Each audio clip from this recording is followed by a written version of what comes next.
Hello बच्चों, आज करते हैं exercise 7.2 class 10th question number 9।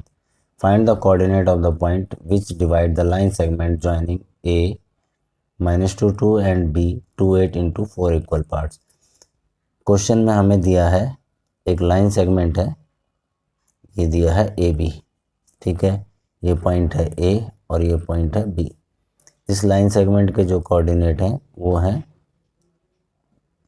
-2 और 8। ये चार इक्वल पार्ट्स में डिवाइड है। ठीक है, यहाँ पर एक यहाँ से लेके यहाँ तक, दूसरा यहाँ से यहाँ तक, तीसरा यहाँ से यहाँ तक और चौथा यहाँ से यहाँ तक। इस तरह से ये डिवाइडेड है। मैंने यहाँ पर इन तीन पॉइंट है ना, एक दो तीन चार और कोऑर्डिनेट है 3, तो तीनों को यहाँ पर डिवाइड कर लिया। इसको मैंने x और y मान लिया। ठीक है, बीच वाला ये हो गया मेरा p, ये q और ये r, इस तरह से हमने मान लिया। चलो ठीक है, तो इसमें क्या हुआ, ये AP जो है PQ के इक्वल, ये तीनों के तीनों क्या है, गिवन कर लेते हैं हम इसे। गिवन क्या गिवन है, AP जो है वो PQ के बराबर, QR के बराबर और BR के बराबर, इस तरह से कर लिया।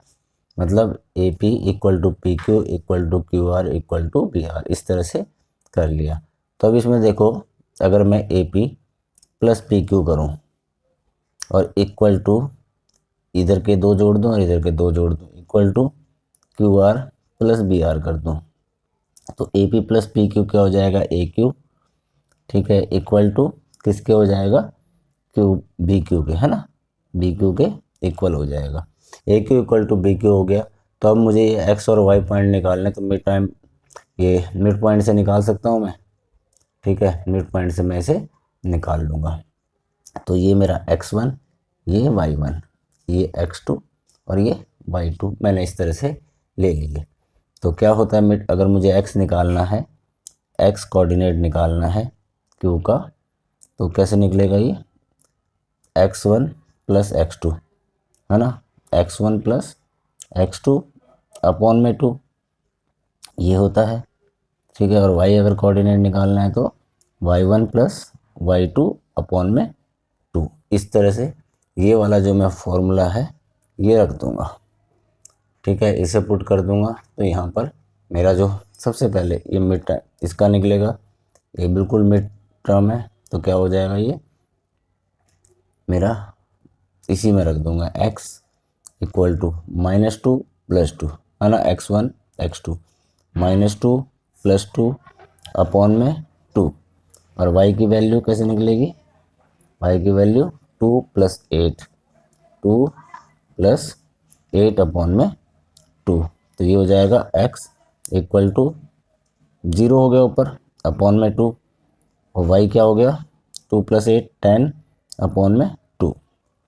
ठीक है, तो इसमें मेरे पास x की वैल्यू क्या आ गई, 0, और यहाँ ये कट गया, तो y की वैल्यू क्या आ गई, 5। तो मेरे ये पॉइंट क्या आ गए, 0 और 5, ये x y मेरे पॉइंट आ गए, मतलब q कोऑर्डिनेट आ गया। ठीक है, q कोऑर्डिनेट में मैंने निकाल दिया। अब इसी तरह से मैं अगला निकाल लूँगा। अगला क्या, मैं p कोऑर्डिनेट निकालना है। तो p कोऑर्डिनेट निकालने के लिए मैं इसको मान लेता हूँ, ये x1 x2 हो गया, मैं इसको x3 और y3 मान लेता हूँ। ठीक है, मुझे x3 निकालना है, तो कैसे निकालूंगा, x1, ये x1 प्लस x डिपोज इनको प्लस कर दूंगा। अब ये मेरे पास निकल के आ गया ना पॉइंट, ये 0 और ये 5 आ गया, तो -2 प्लस 0, -2 प्लस 0 अपॉन में 2। और y3 निकालने के लिए क्या करूँगा मैं, y3 निकालने के लिए 2 प्लस 5 अपॉन में 2, तो ये क्या हो जाएगा, -2 अपॉन में 2। ठीक है, और y3 के लिए क्या हो जाएगा, ये 2 प्लस 5 7 अपॉन में 2। तो ये हो गया x3 क्या हो गया मेरे पास, कट गया ये, तो -1 आ गई, और y3 की वैल्यू क्या होगी, 7/2। ठीक है, तो ये क्या हो गया मेरे पास, पी कोऑर्डिनेट का निकल के आ गया -1 और 7/2। इस तरह से मेरे पास ये कोऑर्डिनेट आ गए। अब लास्ट कोऑर्डिनेट है मेरे पास, ये कोऑर्डिनेट आ चुका है। मैं इन दोनों के बीच की वैल्यू फिर निकाल लूँगा, मतलब मैंने इसको मान लिया फोर्थ है ना, x4 और y4 आर के कोऑर्डिनेट निकालने हैं मुझे। तो यहाँ पर मैं सीधा क्या करूँगा, वैल्यू रख देता हूँ पहले x4 निकालने के लिए इन दोनों का 0 + 2 है ना, 0 + 2 अपॉन में 2, और y4 निकालने के लिए क्या करूँगा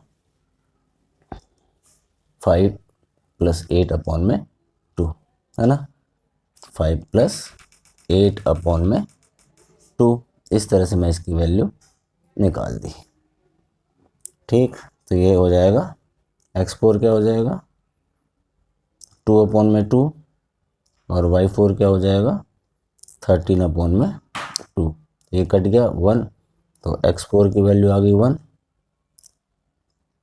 और y4 की वैल्यू आ गई 13/2। ये चौथा कोऑर्डिनेट, मतलब कौन सा है ये r। ठीक है, तो r कोऑर्डिनेट क्या आ गया मेरा, r कोऑर्डिनेट आ गया 1 और 13/2। इस तरह से मेरा एक तो ये वाला निकल गया r, एक p निकल गया और एक q निकल गया। इस तरह मैंने अपने तीनों कोऑर्डिनेट जो मुझे थे यहाँ पर तीनों दिए थे, मैंने तीनों निकाल लिए। ठीक है, इस तरह से हम इस क्वेश्चन को सॉल्व करेंगे। ये क्वेश्चन हमारा ख़त्म होता है यहाँ पर।